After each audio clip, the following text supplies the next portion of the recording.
24 years ago, Kevin Costner and Kurt Russell faced off in this R-rated action film.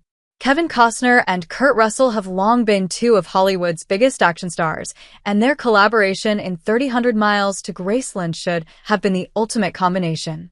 Both actors had long been considered A-listers, with Costner enjoying a prime run of hits like The Untouchables, Robin Hood, Prince of Thieves, and Dances with Wolves, while Russell's filmography included Tombstone, Big Trouble in Little China, and Tango and Cash. So, when they teamed up for 3,000 Miles to Graceland, it seemed like a surefire way to give audiences an unforgettable ride of mayhem, heists, and revenge.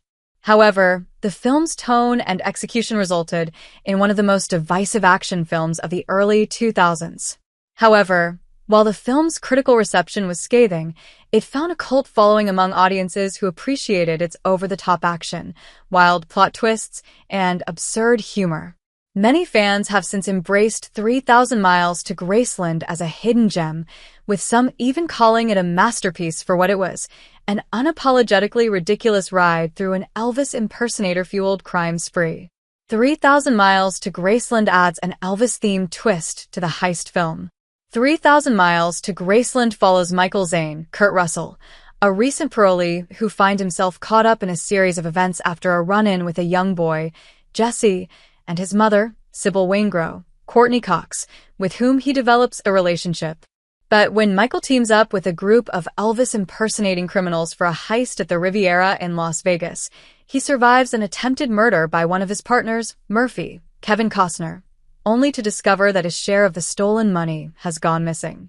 As Michael tracks down the remaining members of the crew, he's thrust into a dangerous game of cat and mouse with both criminals and law enforcement. However, when Michael realizes that Jesse has stolen the missing cash, he begins to feel a reluctant sense of responsibility for Jesse.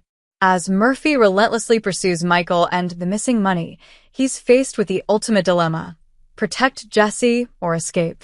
3,000 Miles to Graceland is a tale of the consequences of greed. Directed by Damien Lichtenstein, 3,000 Miles to Graceland's premise is simple: rob a casino, steal a fortune, and escape without looking back. But the film quickly turns into a violent exploration of how greed distorts everything in its path.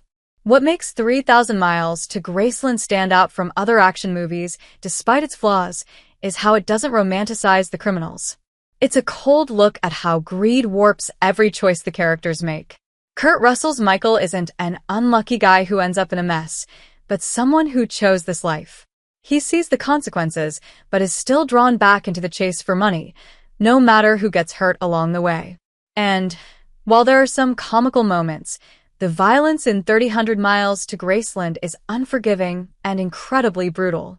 From the start, audiences are hit with a bloody bank robbery that sets the tone, and every following confrontation is immediate, realistic, and savage.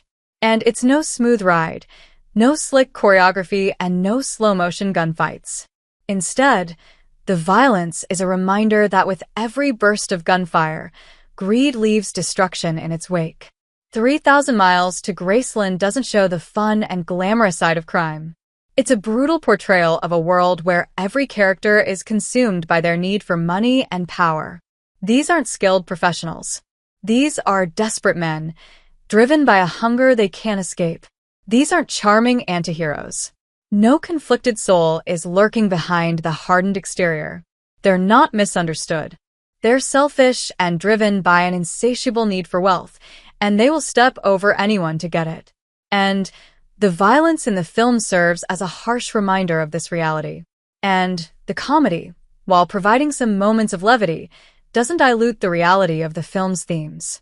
It's dark, sardonic humor, the kind that reminds audiences that the whole world in 300 Miles to Graceland is falling apart.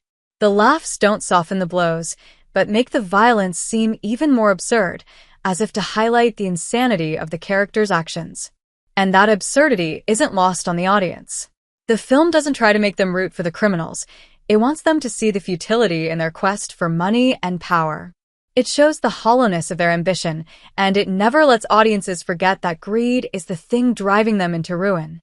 However, the film's tone didn't sit well with everyone on set. While the pairing of Kevin Costner and Kurt Russell seemed like a surefire draw, their visions for the film were anything but aligned. Russell's cut leaned more into comedy, highlighting the romantic subplot with Courtney Cox and bringing a lighter, almost cheeky vibe to the heist. Costner, on the other hand, wanted the film to embrace its darker side, pushing for a more violent, action-heavy narrative that didn't shy away from the brutal consequences of crime. In 300 Miles to Graceland, Kevin Costner sought to shatter his all-American persona and dive headfirst into something far darker. Having built his career playing heroes, be it the noble Robin Hood or the Field of Dreams dad, Costner was eager to escape his squeaky clean image. And he found the perfect role in Murphy, a criminal willing to do whatever it takes to secure the cash. This character was far removed from the heroic roles Costner was known for, and he relished the opportunity to embrace the villainous, violent side of his acting range. 3,000 Miles to Graceland was a critical flop but loved by audiences. 3,000 Miles to Graceland was a box office failure that didn't sit well with critics, who seemed to be divided by the film's tone.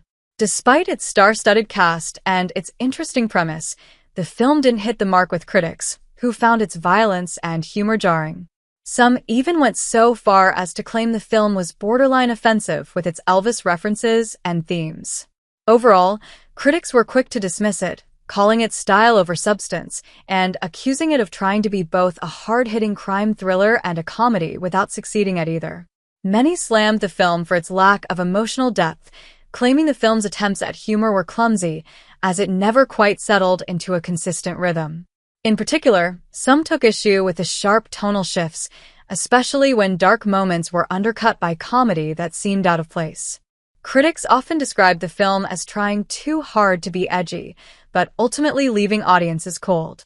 But despite the harsh reviews, 3,000 Miles to Graceland found a loyal following among audiences who appreciated the film's ridiculousness.